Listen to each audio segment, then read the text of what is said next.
What up, friends? Today we are talking permaculture.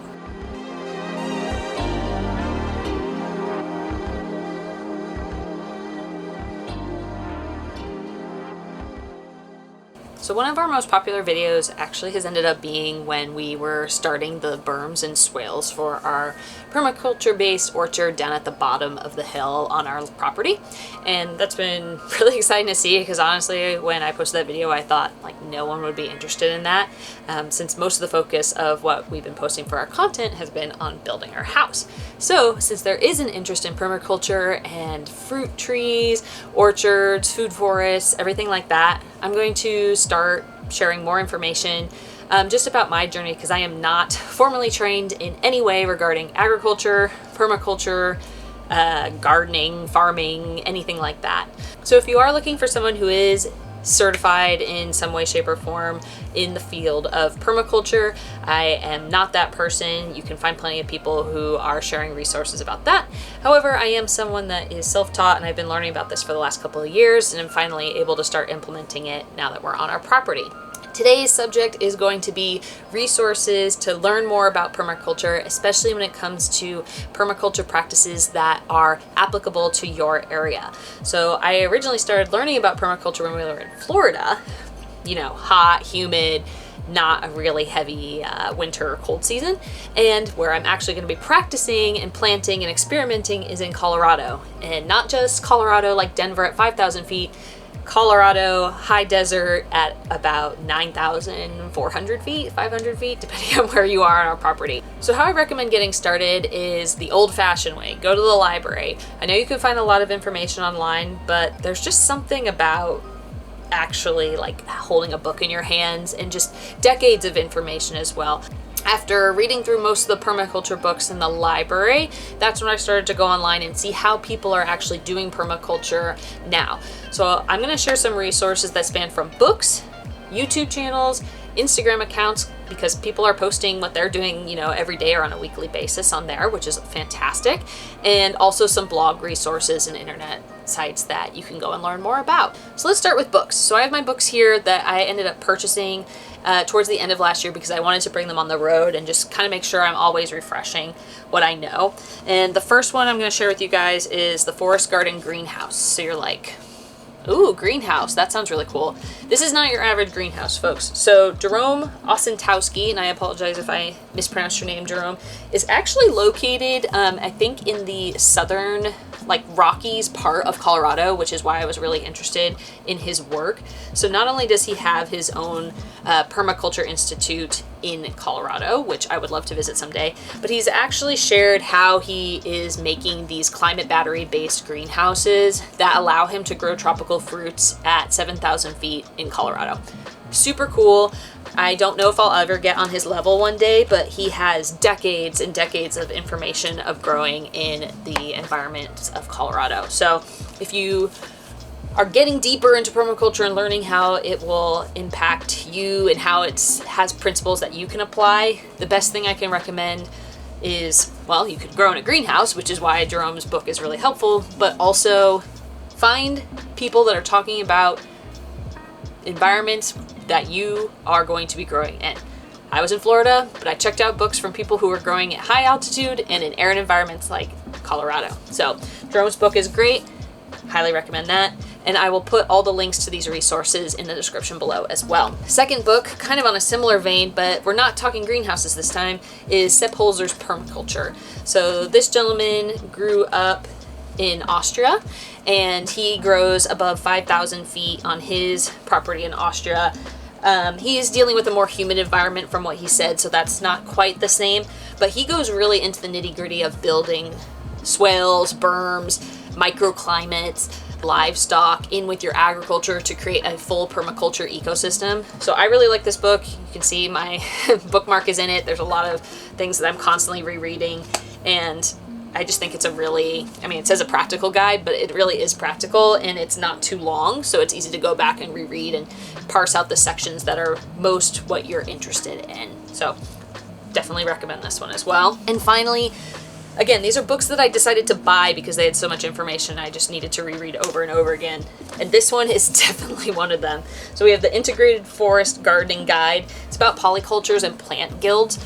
So as you get deeper into permaculture, it's a lot about what plants are beneficial or not beneficial to planting around each other. Forest gardening in particular gets a little tricky because you're building what they call plant guilds. So you have a tree, you have vines, you have bushes, you have ground cover, you have root crops, all within a radius of the tree.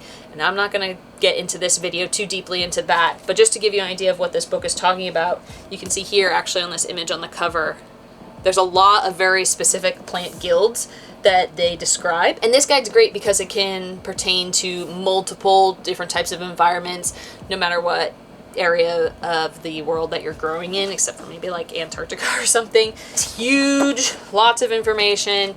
This is why I bought it, because I probably need to go in with a highlighter and just really take this knowledge to heart. These 3 books have been the most helpful for me when it comes to understanding permaculture principles on a deeper level.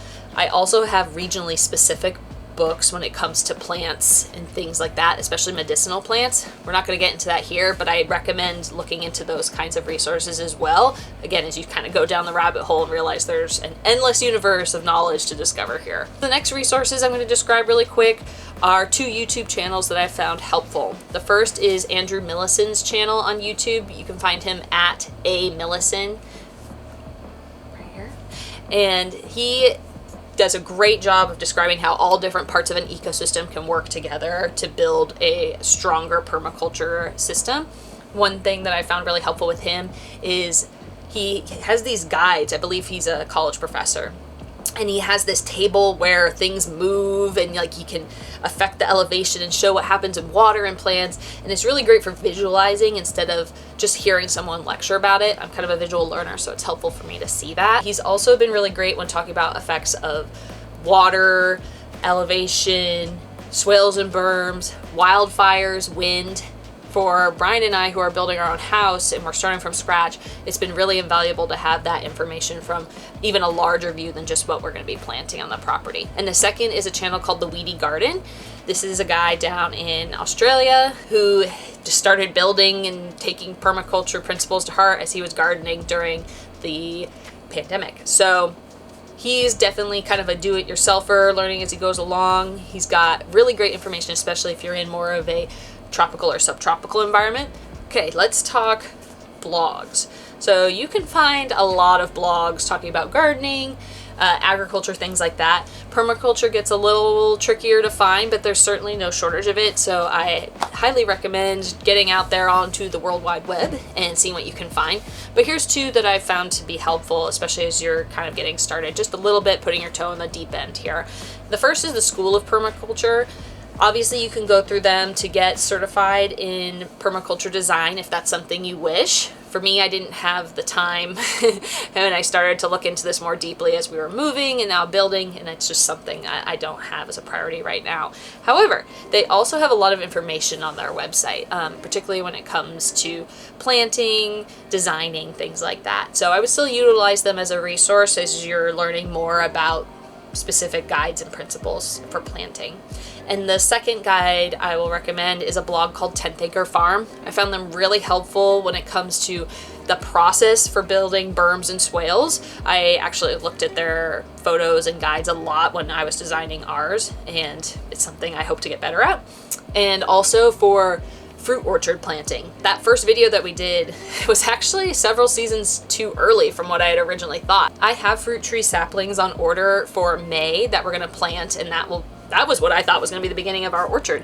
Turns out I found those fruit trees and other trees, foliage trees if you will, at our local garden center in Westcliff on sale because of the fall, but it actually ended up being a great time to plant based on what I learned from this blog. It's a little less shocking to the saplings when you go to plant them because they're not immediately thrown into the heat of the summer and trying to secure a water source. So if you plant them early enough before the winter, they have time to root down and then just flourish as the spring comes. It's great to see someone actually just sharing that information while they're practicing it as well. So now we're going to talk about Instagram accounts I follow, and I'm just going to put them up on the screen right here.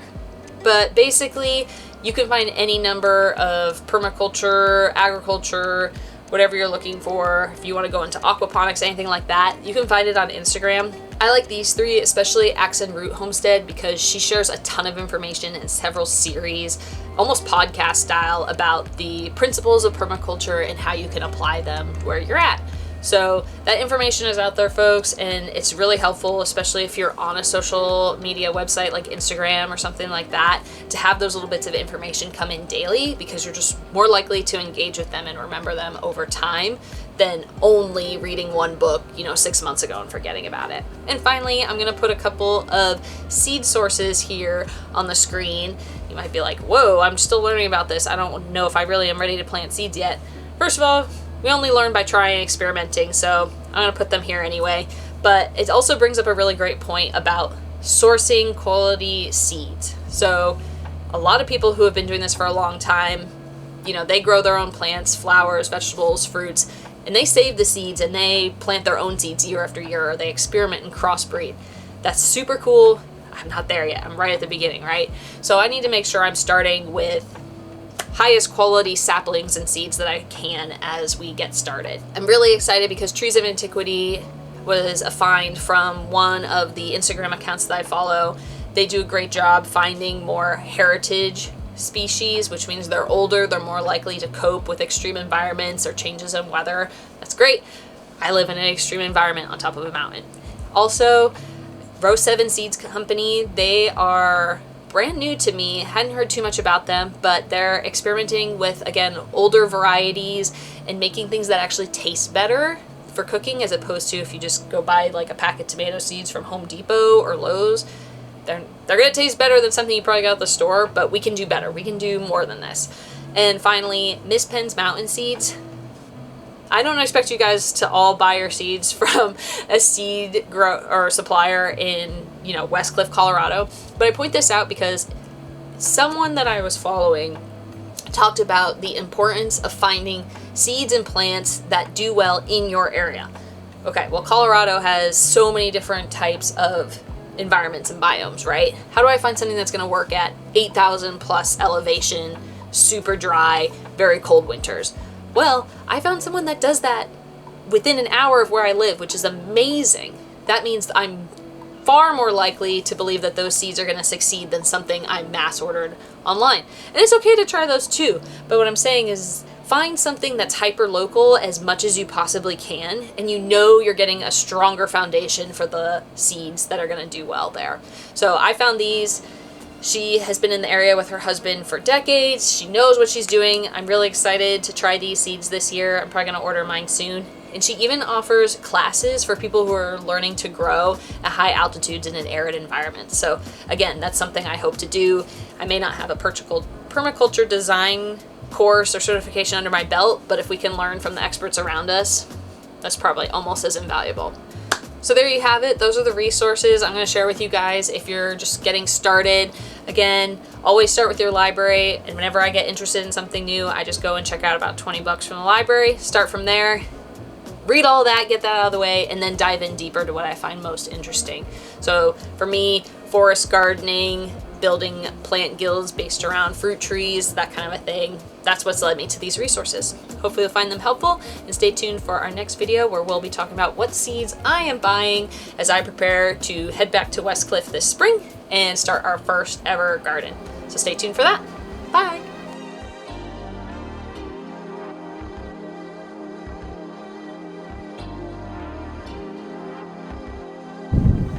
I have no idea what I'm doing.